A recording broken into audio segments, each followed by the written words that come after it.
welcome on in to another episode of Getting Well with Terry and Friends, NHL Preview Show Edition. And today is the Vancouver Canucks Day. So we've got into our final Pacific Division team. Basically, just to start out with, Vancouver's missed the playoffs in 6 of their last 7 seasons. So will they make it back to the playoffs this year? We will find out in due time. But before we get to that, we'll start with additions and subtractions, as we usually do, and kind of look at what happened in the offseason. The first thing that Vancouver decided to do was to say goodbye to Yaroslav Halak. I don't think that is the wrong decision by any means. I think they overplayed. I'm totally blanking on his name. Demko. They overplayed Demko a bit last year because of their confidence in Halak was not very high, and for good reason. So he is now gone. Also leaving Brad Richardson, Brandon Sutter, Brad Hunt, Michael Highmore, Alex Chiasson. So no really big pieces here. Obviously some bottom pair depth guys, but no real big pieces leaving. Coming in, again, really just adding some depth. Ilya Mikheyev leaving the Leafs to come to Vancouver. We'll see how it goes for him. Wyatt Kalynuk, a good prospect for the Chicago let go as well. We'll see what he can do with Vancouver. Colin Delia, I don't expect to really be in the lineup unless injury strikes. But in my opinion, there's 3 goalies ahead of him.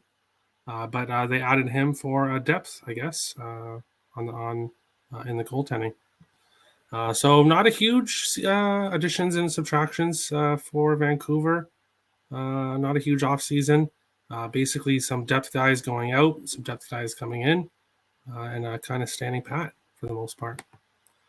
We'll go to Ian first. What do you think here? Additions and subtractions from Vancouver? Yeah, I mean, for Vancouver, it's really more just trying to deepen the lineup, trying to add some parts. It's not really trying to add a lot of frontline players, and definitely you see that. The biggest name, of course, in the bunch was obviously Ilya Mikheyev from the Leafs because of the fact he had a great year last year for Toronto. It was really a season where finally the puck went in for him. You know, it's amazing how much better a season you can have when finally you see the puck go in. You know, and that's exactly what we saw from Mikheyev last year, because he had a bunch of chances really for Toronto a couple of years ago, and he just couldn't bury anything. Couldn't put the puck in the ocean for 2 seasons ago, and finally he saw the puck start to go in. He's going to be a nice fit because all of a sudden you see this Canucks team, they've got a fully capable top 6. I don't like that Pearson always gets hurt, but when he is healthy, he's a good top 6 forward. Looks like JT Miller is going to stay in Vancouver. It certainly looks like that. There was some talk that he wasn't maybe going to be on his way out, maybe in a trade of some kind, but looks like they've ironed that out. And it looks like he might be back next year. So Miller, you got Garland, you've got Brock Besser, Horvat, Pettersson. So now all of a sudden you add Mikheyev potentially into that group, and he could be, second line player, maybe a third line player, and all of a sudden he gives you offense down the lineup, which definitely helps. So I like the addition of Mikheyev here. You mentioned in terms of prospects, Vancouver, they're middle of the pack really in terms of their prospect pool at this point in time. It's not bad, but not great, not a huge level of depth at the prospect chain. Compared to some other teams. I'm a little surprised that they signed Colin Delia, because I thought Spencer Martin, who got some time last year for the Canucks, would have been a perfectly viable backup goaltender to Thatcher Demko, because I thought he actually played well the times he got to start last year for the Canucks. But they went with Colin Delia instead, who I don't share the same optimism about him in net necessarily. But it's a guy that's not going to probably play a ton of starting time. Now, you usually like to give the backup 20, 25 games, but they might lean on Demko quite a bit here this year, the Canucks. It wouldn't surprise me to see that. As far as who they lost, Halak, you knew they were going to part ways with. Brandon Sutter is just basically a third, fourth line forward at this stage of his career, and he's also battled injuries. Brad Richardson, just a depth forward. They might miss Alex Chiasson a bit because he is one of those streaky scorers. I remember late last year after Boudreau got there, Chiasson really stepped his game up offensively. So they'll miss his offense a little bit, but you more than made up for that with Ilya Mikheyev, assuming he can deliver what he did with the Leafs. So really, it's just trying to fill some holes, create a little bit more depth. That was really the purpose of what Vancouver did in the offseason. Yeah, for sure. I was looking. Spencer Martin is still there, signed for 2 years. Yes. So I'd assume that he would be the backup. I'm assuming that because he did play very well. That's for sure. Last year when Demko went down, I think he has to at least battle Delia for the backup. You can't just hand it to Delia. And I'm reading things that they might just hand it to Delia, which to me makes no sense. And I can't see Boudreau doing that because Boudreau is just seeing Delia for the first time. He saw Martin last year. He played pretty decently at times. Yeah. I think you've at the very least got to open it up to a battle for the number 2 spot, the backup spot between Spencer Martin and Colin Delia. That's those. I hope those are just rumors for Vancouver's sake, because that's a questionable call in my opinion. But we'll have to see there. Nick, what do you think? Additions and subtractions for Vancouver? Yeah, one thing that I did notice with Vancouver here, and their biggest addition of the offseason, I don't think is on this list. They got Andrei Kuzmenko from the KHL, who is a over point per game player in the KHL with St. Petersburg. He had 7 goals in the KHL playoffs. He was one of the better players we've seen in the KHL, and he's, according to Daily Faceoff, slotted in that second line right winger, which between him and Mikheyev definitely is a upgrade from Chassian. So that's definitely a huge plus for them here. I like that they kept their core together. As you see, not part of the subtractions are Brock Besser, JT Miller, Bo Horvat, Connor Garland, Elias Pettersson. We were worried that they were going to blow this team up. And they were like, nope, we think that they're pretty good. So they went out and got Mikheyev. I don't mind him. Delia should be a third goalie. It should be Spencer Martin as the backup. Curtis Lazar, that's a nice little fourth line center. That's a little bit of a depth piece there. I don't mind that as well. And then their losses, Halak. Yeah, Halak's Halak. He wasn't great last year, but backup goaltenders are put in bad situations often. So how much is that they only played him on back-to-backs or stuff like that? You never know. I think that's definitely the additions outweigh the pluses, especially when you add Kuzmenko in there from the KHL. So I definitely think this team got better with additions there. All right. And Vito, what do you think? Additions and subtractions for Vancouver? Well, regarding Kuzmenko, I have watched the guy, of course, because I watched the league. Well, he was good. He is righty. And straight away, he kind of reminds me all these stories which happen to these players which come from KHL. They kind of cannot find a way in any gel most of the times, like Gusev. There was a Gusev, right? Kind of same player like Kuzmenko, I would say. Also a righty, good with the puck, but couldn't find a way. So, well, there's Radulov who came and he's still playing, but I think there's much more Russians. I just can't remember now who has came and just couldn't find a way in any gel. So it's either going to be a blowout and he's going to score a lot, or either he's going to, I think I'm going to score a lot, he's going to struggle. So one of the two ways, I think. But obviously in KHL he did well, but we all know KHL is different ice. It's even not also for the goalies. I mean, it's very, very, very, very important. Like we had this guy called Sattari who came into Coyotes, and it was a bad story. Harry Sattari? Yeah, but that's the kind of goalie, you see. So for the player, maybe I would assume it should be as easier for the player to transfer to this kind of hockey. So let's see how Kuzmenko will do. Of course, he's going to get a good line mates, pretty much sure. So they will give him a chance, and then we're going to see what happens. And regarding these additions or subtractions, yes, as all of you mentioned, nothing special, right? In these months, well, Ilya Mikheyev, of course, had a great season. He's a Russian, right? Like his name is Russian. Yep. So perhaps he's gonna. I don't know how the lineup looks. We're gonna see the lineup later. So perhaps he's playing. Perhaps Russian guy is gonna play with the Russian guy. Could be a chance. Like Kuzmenko. And well, regarding the goalies, Yaroslav Halak. I mean, let's not forget he's been in NHL forever. So yeah, maybe he just needs to change the team. You never know, But he had a bad season, but as Nick said, he was on those back-to-backs, and Canucks didn't also, as a team, had the best season, you know. And well, Halak, he's been here for a long time, so I think he definitely can play good. He just needs some refresh, you know. So Halak can play good, I think. Well, of course, they're gonna rely on Demko, like they actually did also last season. I think he played also a lot of games. So, but he is at his peak, right? So I guess he should play. A normal team would also always allow his first goaltender to play most of the games. That's how it's done if he's in his peak, you know. So why not? I mean, if you remember Merzlikins, how many games that guy played in the last of the season for Columbus, they didn't change him at all. I mean, so that's interesting. Yeah. So regarding Halak, I think he's still good. He just needs to find his game again. And yeah, rest of the guys are just the depth guys there. As Ian mentioned, Alex Chason. I was looking at these subtractions before, you know, and that's the only player which kind of sparked in my eyes. You know, I remember him. He was pretty good last season. He's also righty, so he did well. I think this was his best season. So that guy, I like that guy. But yeah, overall, nothing special with these subtractions and additions except Mikheyev and Kuzmenko, of course. Yes, I completely forgot about Kuzmenko. I do have him in the rest of the sheet. I just forgot him there, but that's okay.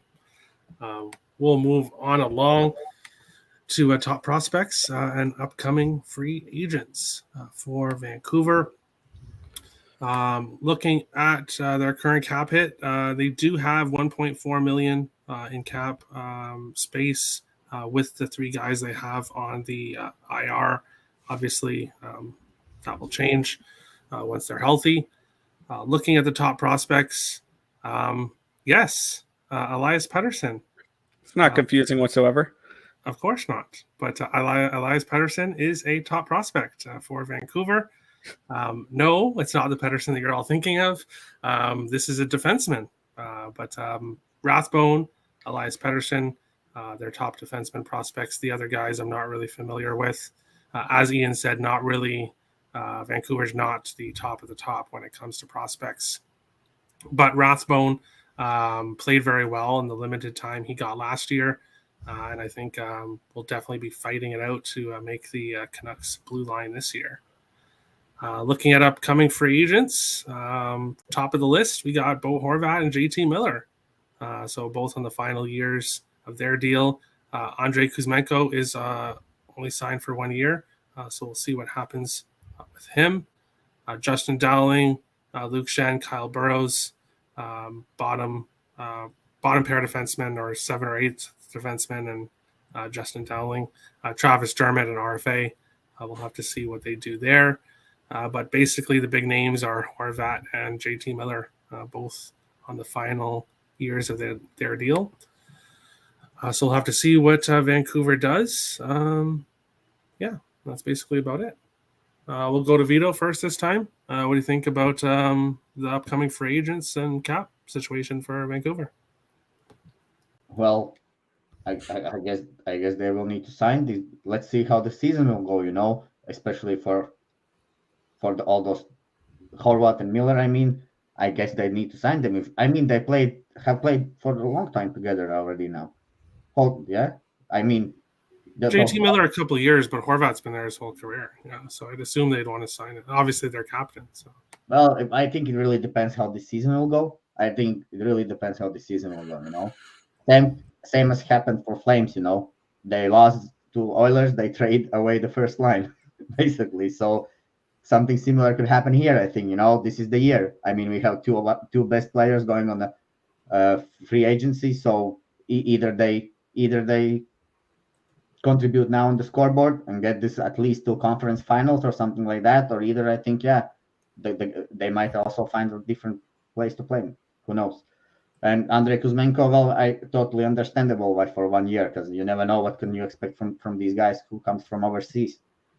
Yeah, well, rest of the guys kind of a depth guys, I think there. Well, yeah, and from the top prospects, I don't know. Well, a Finnish guy. How do you put these?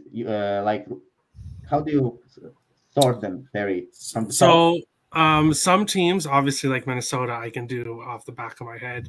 Other teams, I looked it up at different sites, and this one here for Vancouver, there was a Vancouver reporter that listed his opinion, the top prospects, and that's what I went with.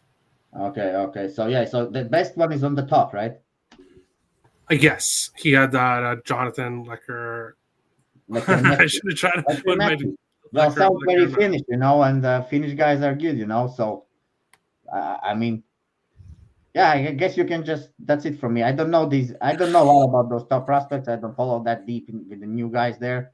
But regarding the upcoming free agents, I pretty much said all my idea regarding those top guys. They need to have a great season, If it's not going to be a great season, I think some change might happen and they can be found in different teams.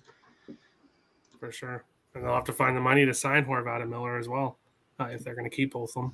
That's why they need the result. Yep. We'll go to Nick next. What do you think here? The upcoming free agents cap situation for Vancouver.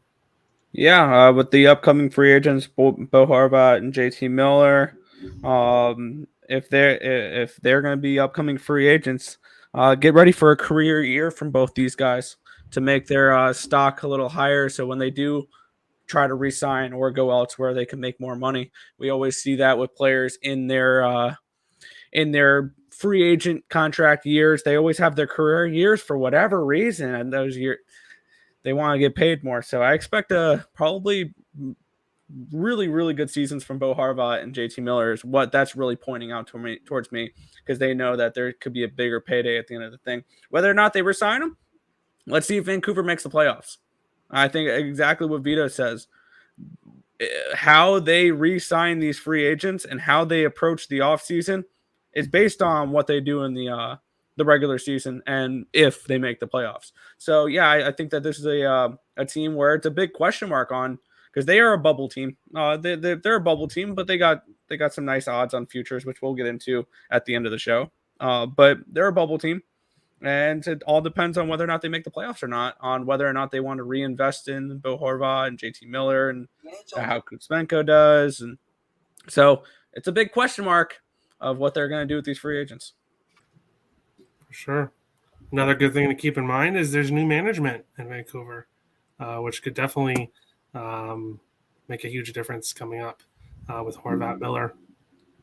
Ian, what do you think about upcoming free agents, prospects, and the cap situation for Vancouver? Yeah, big decisions after this season. Huge, enormous decision. Bo Horvat, JT Miller, who we thought may not even be back this season. He's going to be back this year, and now he's going to be unrestricted after this season. So there's big decisions there. Travis Dermott, restricted free agent. Probably you're going to say goodbye to Luke Schenn at this stage of his career after this season. So you've got some big decisions here. And you mentioned Kuzmenko. It's smart to only sign him to a one-year deal. There's way too many lists of KHL players that were good over there, didn't do a thing in the NHL. Nikita Filatov, Shipashov years ago with Vegas, Yori Laterra for St. Louis, a KHL star, and couldn't even play and produce with Tarasenko on his line for a few years there in the NHL. And now I don't even know if he's in the NHL anymore, Yori Laterra. If not, he's been pretty much out of the lineup lately. So I could go on. I'm just scratching the surface of examples of players that played well offensively, produced in the KHL, and it did not translate to the NHL. So it makes sense with Kuzmenko here, even though you think he can help you offensively. He's got to show it just like everybody else, and many of them couldn't. That it couldn't translate from the KHL to the NHL. So smart to only give him the one-year deal. So the bottom line is for Vancouver, you better make something out of this season. This better not be a lost season. And it's going to be even worse if they're in no man's land, where let's say, I think they are a playoff team, but let's say they're not. All right. Let's say they finish 9th or 10th in the West and they're in no man's land, the proverbial no man's land, as I call it. And what is no man's land? It's you're not good enough to make the playoffs, but you're not bad enough that you're in a prime lottery position, for the number 1 overall pick, which, by the way, next year just happens to be one Connor Bedard, who could be a franchise changing player and the cornerstone and the face of your franchise for the next 10, 20 years, whoever gets him first overall. So that's the worry for Vancouver. You better make the playoffs, and you don't want to miss the playoffs barely in a tough Western Conference, in an even tougher Pacific Division, and then maybe not even have the greatest chance, if any chance, to get Bedard this year in the draft. So tricky situation for them to be in. And from that standpoint, the prospect pool, Jack Rathbone, I think very promising. He's about one of the guys that you think could be big time long term, could be one of those top 2, top 3 defensemen for your franchise long term. You mentioned the other Elias Pettersson, reminds me of Josh Allen in the football. The other Josh Allen, yeah, that's what Elias Pettersson is. I mean, he's not as well known as the other Pettersson, but he could still end up being a good prospect. He's in the developmental stage. Like, he only got taken in the 3rd round. He needs to be developed a little bit more. He needs to have some more seasoning in probably the minors, but there's a chance he's going to be a solid prospect long term. As far as Vancouver's prospect pool, I hinted at it earlier. You're right; it's about middle of the pack, and it's definitely better than some teams, but there's still questions of depth in terms of that prospect pool. The forward group, it's interesting that they have hopes that they can reform Michael DiPietro. Remember him? It's a goalie that had a lot of promise for the Vancouver Canucks years ago. And his development, his growth has been stunted. He just hasn't progressed to be that NHL level goalie yet. Maybe never will. But he's still only 23. You still have to give him a little bit of time. So that's been a bit of a setback, that DiPietro hasn't really taken off and been that bona fide NHL goalie the Canucks were hoping for when they drafted him. So they've had a couple missteps with the draft, but I like the Rathbone. Klimovich definitely has some offensive upside for them in terms of their prospect pool. They've actually got a couple other defensemen, not on Terry's list, but a couple other defensemen too that they think, really could be bona fide starting NHL defensemen in the long term. So I think the defense actually looks very promising for them long term. But forward depth's a question. Demko is a late bloomer, I guess, as a bona fide surefire number 1 goalie. You're going to need some help for him. I mean, Delia and Martin are just stopgap goalies at this point to back up Demko. So DiPietro's development, we'll see where that goes, because there was a time just a few years ago they thought he'd be right there with Demko, 1A, 1B, goalie of the future for Vancouver, and it just hasn't panned out so far for DiPietro. But yeah, as far as the prospects go, I'd say slightly above average, but close to middle of the pack. And next offseason is going to be one of the biggest off seasons in the Vancouver Canucks history. They got to decide who they keep. They've got to decide, are they rebuilding, or are they going to keep moving forward as a contender? And I think this year is going to go a very long way. And that's another issue that the Canucks have faced the last few years. Every year they enter the season, well, are we contending or are we rebuilding? They really have not really been able to firmly entrench themselves as a surefire contender or a surefire rebuilding team. And they're kind of in that mix again this year, where we don't know which one they are. I think they're going to try to contend, because you don't bring a Bruce Boudreau in and you don't have the finish to the season you did unless you're going to try to contend. But there's definitely going to be some pressure on making things happen this season, because if this season goes off the rails for Vancouver, man, you've got a lot of hard, tough decisions about the future of this franchise long term with all those UFAs that were listed there. And the new management could decide to tear it all down, right? Yep. Sometimes they take a year or so to kind of look at things before making their decision. That's what Guerin did. He stood pat for a while. Patrick Allvin's got tough decisions to make right now for Vancouver. And, of course, he's got Emily Castonguay, which was great to see that, a female in the front office there with the Vancouver Canucks to help him out.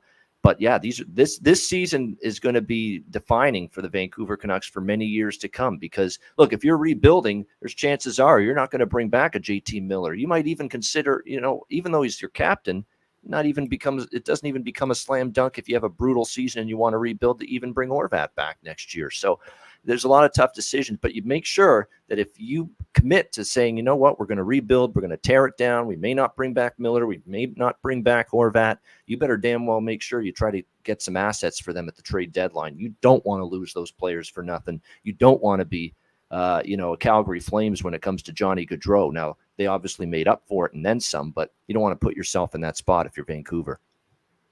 Yeah, and if you're going to rebuild, don't do what the Chicago Blackhawks did, and that's decide to half rebuild, and then a few years later decide to finally completely rebuild. Yep. And the one thing I did want to say too, and you guys were talking about the KHL players, sadly, not every KHL player can be Kirill Kaprizov. Most of them don't have the Nick's rolling his head, rolling his eyes. Got to pump those wild tires somewhere. I was going to say, this is not a Getting Wild with Terry and Friends without a mention of the Wild. And another thing, as Ian was saying about No Man's Land, the Wild were there for quite a few years. So it sucks. But we'll look at the possible lineup here for Vancouver that I came up with. Obviously, this is just my opinion, so we can move around with this. Horvat, Miller, Besser was the top line that I put together. Elias Pettersson, Mikheyev, and Garland, number 2. Tanner Pearson, Dickinson, and Colson, number 3. Kuzmenko, which apparently, from what I'm hearing from you guys, wouldn't really be a fourth-line player. So you could probably fit him in there on the second or third line with Dowling, Lazar, other guys, depth guys. Looking at defensemen, Quinn Hughes, Tyler Myers, Ekman Larson, Luke Shen, Dermott, Rathbone, Kalynuk, Burrows, depth guys. Pullman is injured. They're hoping that he'll be good to go and ready for the season start. And so is Nils Hoglander, another young prospect for them. And then goaltending. I completely disagree with the Delia thoughts that Vancouver have. I don't even have Delia as in the top 3. I have DiPietro, who obviously, I guess, is definitely doesn't have the experience that Delia does. But I'm not high on Delia whatsoever. So this is the lineup I came up with. We will go to Ian first. What do you think here? The possible lineup. What changes would you make to this lineup if you were coach? Well, this lineup, it really, Pearson, Miller, Garland, Elias Pettersson, who played, again, all these guys underachieved for the most part before the firing of Travis Green. Early in the year, they just weren't playing up to the capabilities we saw. But obviously with Bruce Boudreau taking over, then all of a sudden we saw Elias Pettersson start to play like Elias Pettersson again. And Brock Besser got his confidence back with his release and his shot, and he was starting to finish his chances again.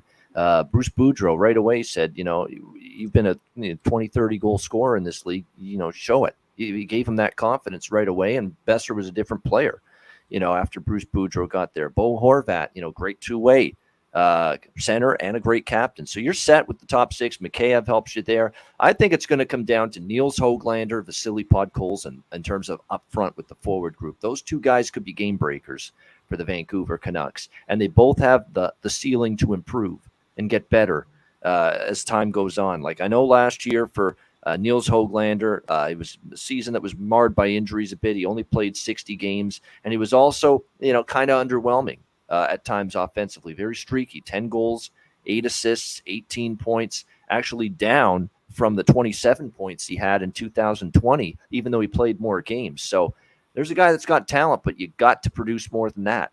If you're Nils Hoglander, and they're going to hope that's the case. As far as Vasily Podkolzin goes, 79 games last year, 14 goals, 12 assists, 26 points. I think he's actually a better offensive player than that. I think he'll build on that. Keep in mind his first full season in the National Hockey League last year, getting his feet wet. I think you'll probably see him improve a little bit. And if he does, if Hoglander can step his offensive game up, and you get Podkolzin, building on the season he had last year, all of a sudden you've got a really nice looking forward group suddenly. And if you can get anything out of Kuzmenko, and he proves not to be the bust from the KHL that so many others, I've mentioned them earlier, Filatov, Shipashov from Vegas. Remember him a few years ago? They got so excited they signed that guy, Shipashov, and the guy did nothing. He fell flat on his face in the National Hockey League. So Vancouver's going to hope that's not the case with Kuzmenko. As far as the blue line goes, a little shaky. A little shaky, I got to admit. If Jack Rathbone can make the team out of training camp, prove he's a legit NHL starting defenseman already, that's going to go a long way. But, you got, as Don Cherry calls him, Oliver Lawson, Tossum, Ekman Larson. He's just banged up, it seems, every year. And he really saw a decline in his play at times last year. Just some blunders you didn't normally see from him when he was in his prime with Arizona. So how much is left for him? Tyler Myers, same thing. He's been around a long time, but I don't know if he's a top pair defenseman at this stage. Luke Shen's a journeyman defenseman, but I don't know if I want him in the second pair. Quinn Hughes, love his offensive game, love his vision, Love his skating ability, love how he quarterbacks the power play, offensive instincts, but man, can be a liability defensively, and he's still got to work on that side of the game from the blue line, from his standpoint. You got Burrows and Dermott. You got Pullman, who had an injury-marred season last year after they got him from Winnipeg. So there's a boatload of question marks with this blue line, and that's my biggest worry on this entire Canucks team coming into the season. And then in goal, there are no worries there, at least in terms of the starting goalie, Thatcher Demko. And the nice thing for Vancouver is even if these blue line concerns come to fruition, where there's just not the depth and the quality 1 through 6 that you're hoping for, that maybe other teams, especially in this tough division, have.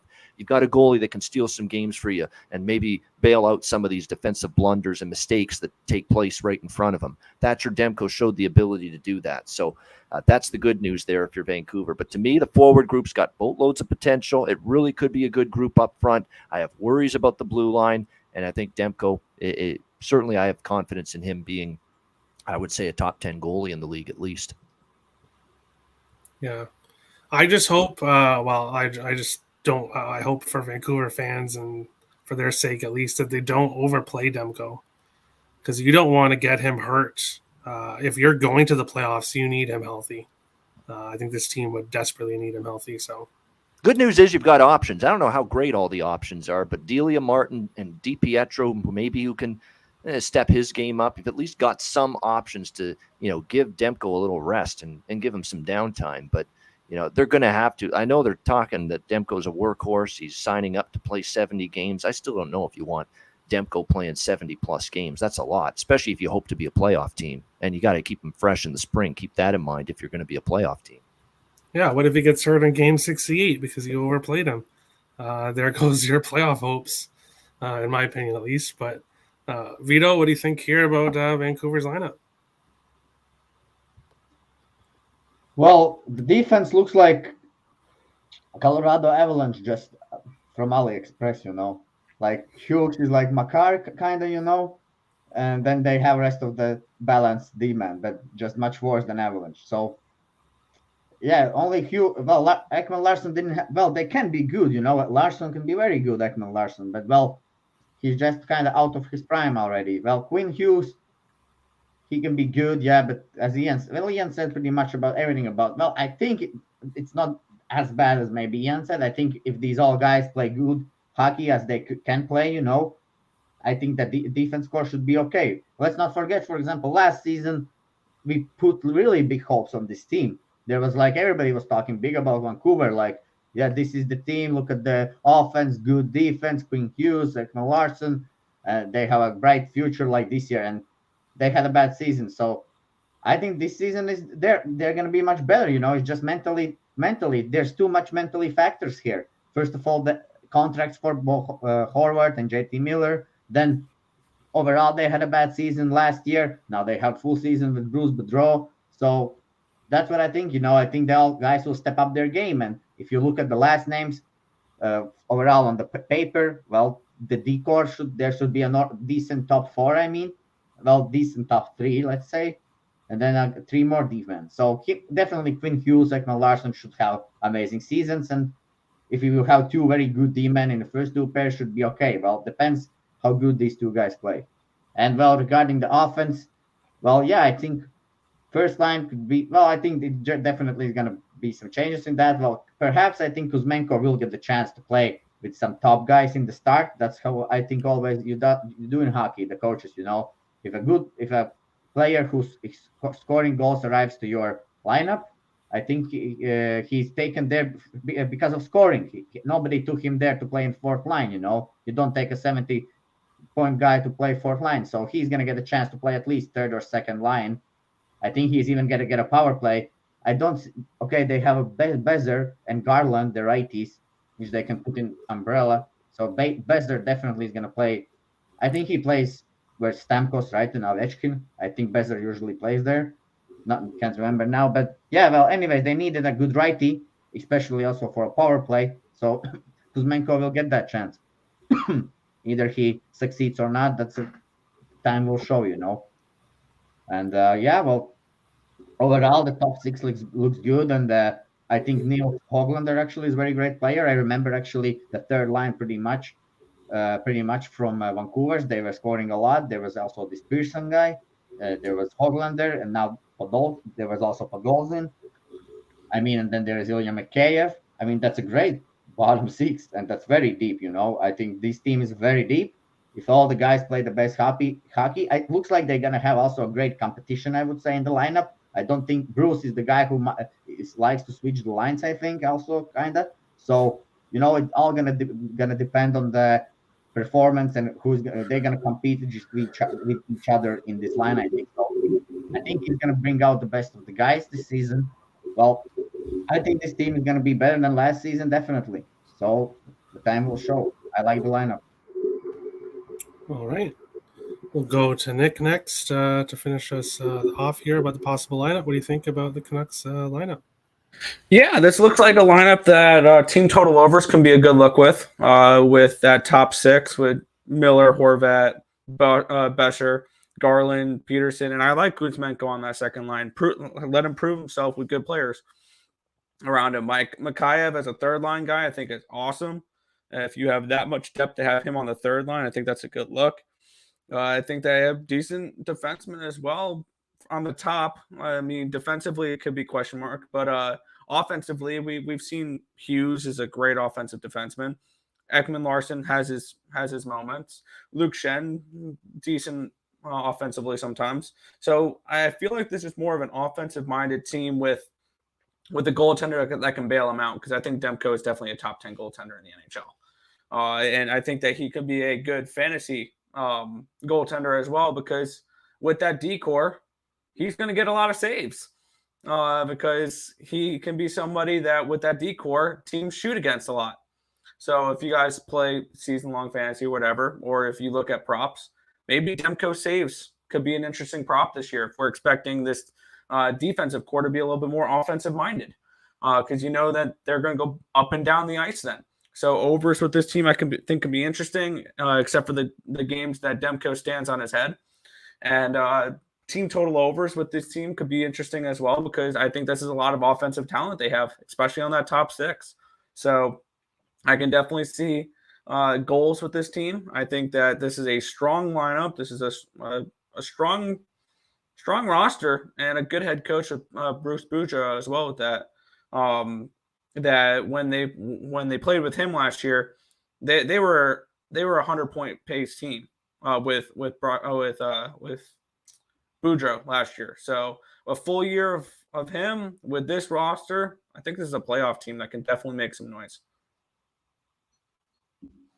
All right. Well, it's a perfect segue into the next part of the show, which is Vancouver's last 5 years and their playoff futures here.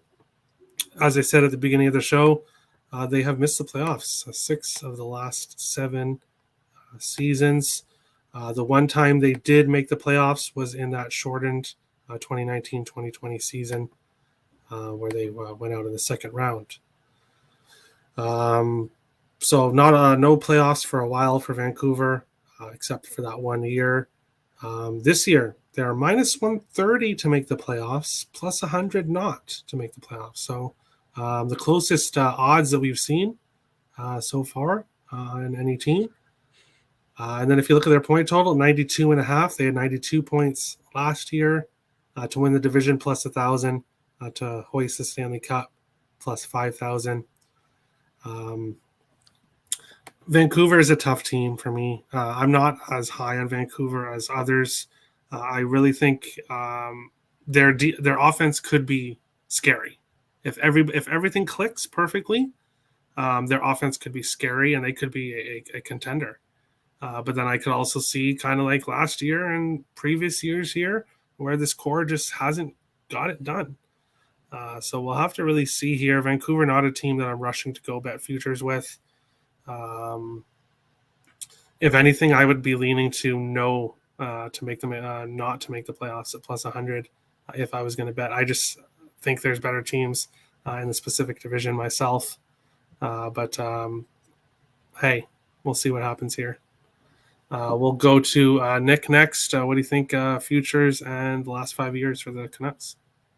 Yeah, I think that was with a different coach and a different ownership, or different management. So I think we can throw those last 5 years away because this team is different this year. I think over 92.5, I think is a good play.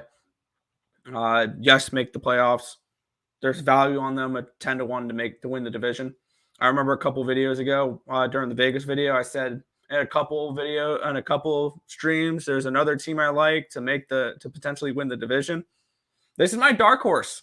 This is my dark horse pick, the Vancouver Canucks. 10-1 to win the division. If I bet futures, that would make my card. 50-1 to win the Stanley Cup. They're my long shot to win the Stanley Cup this year.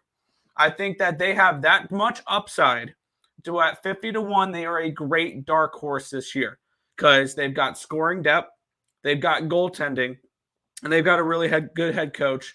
And I think that this Vancouver team is different this year. And I think that they have a shot to, if we get a top level season from this team, like this is another team. This is kind of like a Vegas Golden Knights team. They're a boomer bust type of team, I think. If we get a boom, they can win this division. And they can win this division by a few points.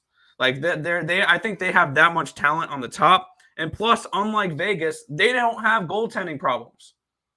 They have a top 10 goaltender, which is a huge factor for me looking at this team. So value-wise, I love 10-1 for them to win the division. And I love 50-1 for them to win the Stanley Cup. I'm high on this team this year. They are my dark horse pick to win the Cup. They are my dark horse pick to win this division. Love the over 92.5, and yes, to make the playoffs. There we go. Some disagreement, but that's always good. We'll go next to Ian. What do you think here about the Vancouver Canucks futures in the last 5 years?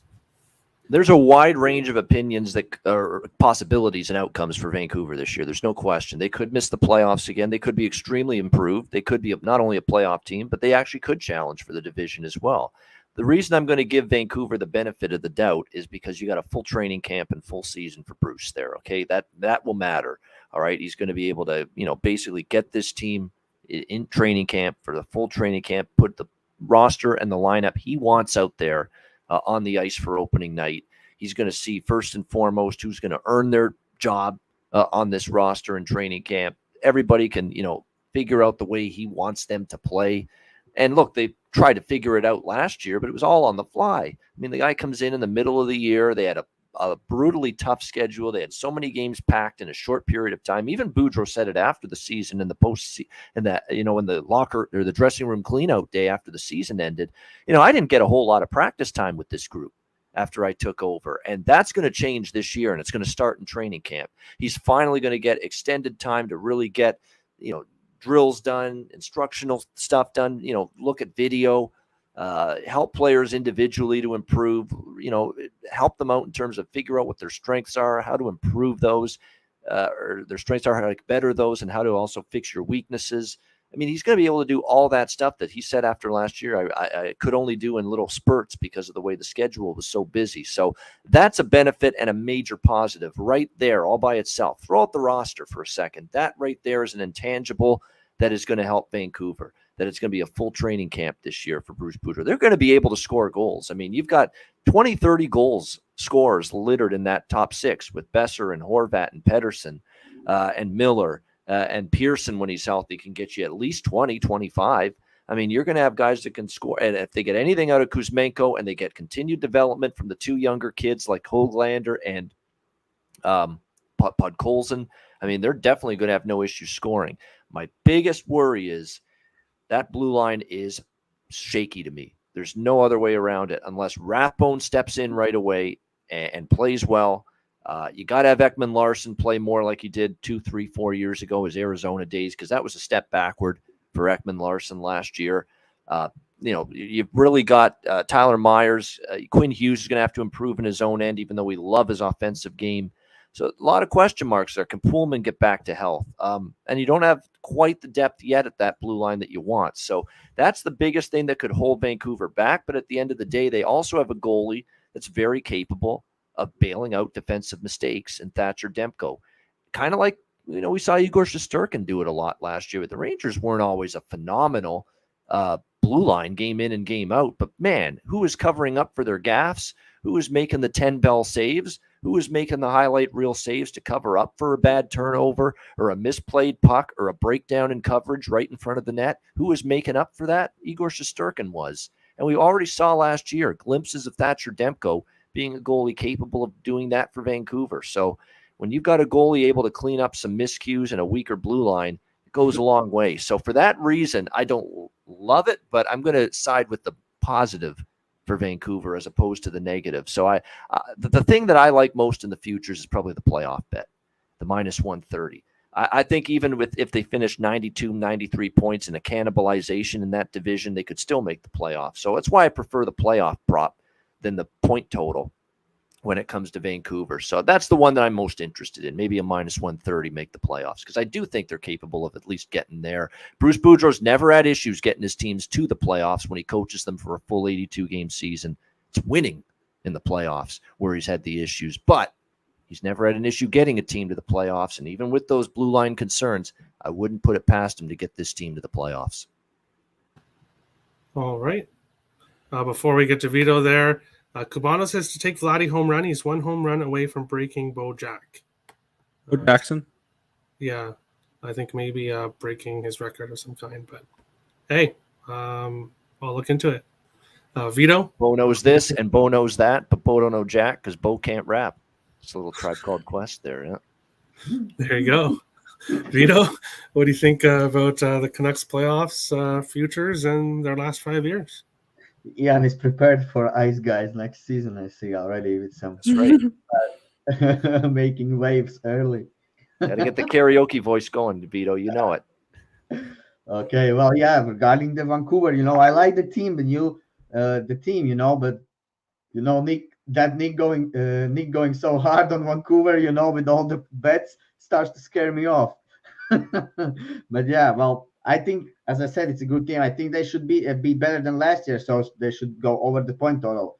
I mean, full season. Well, you guys said pretty much all the stuff. I can just perhaps talk about my opinion regarding the odds and so on. So I think they make more than 92 points. I just think they're gonna have this hot start, just because the season was not so good. So they're gonna come out strong.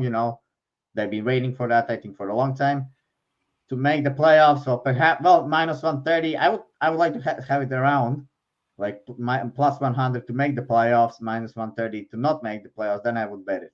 But minus 130, I don't want to pay juice in the long term. I don't pay juice in the long term. So, but I don't actually make a lot of future bets at all. But this makes sense here. I would definitely sprinkle. I think, to win the division, I can see that happening. Who they need to win? They need to win Vegas, Oilers, and Calgary, right? If I'm not mistaken, then one of those three and teams. The Kings. And the Kings. Okay, the Kings are getting old. The top four is getting old. Kopitar and the Brown and who else was there? Like Doughty and Quick. Those guys are already getting older. So I think the new generation is taking over the hockey soon. So this is going to be McDavid. This is going to be, I think, Vancouver. Definitely, Calgary is an interesting team, but as I think Calgary will be that dark horse this season. I think the games will be close there. They might come out as a wild card, maybe even. So I think Canucks for the sprinkle to win the division. Looking at these odds, I think it's worth it, because yesterday when I saw those odds with Calgary or Oilers, those are not comparing to these odds. I think that's a worth it sprinkle. I think Canucks are possible to have a great regular season with Bruce Boudreau. All we know, he's a great regular season coach. So yeah, a sprinkle to win the division makes sense, I think. And to win the cup, well, we will be seeing, but that's already talking out. What the sprinkle could be, maybe you can hedge later in the playoffs. I don't know if they play some stronger team like Avalanche, maybe in conference finals, you can maybe edge somehow your bet.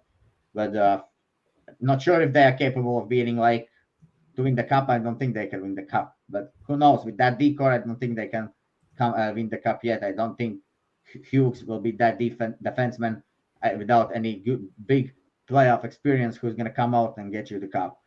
I don't think so. That's going to be that easy for them. So to win the cup, maybe not, but to win the division and have a great regular season, I can see that happen.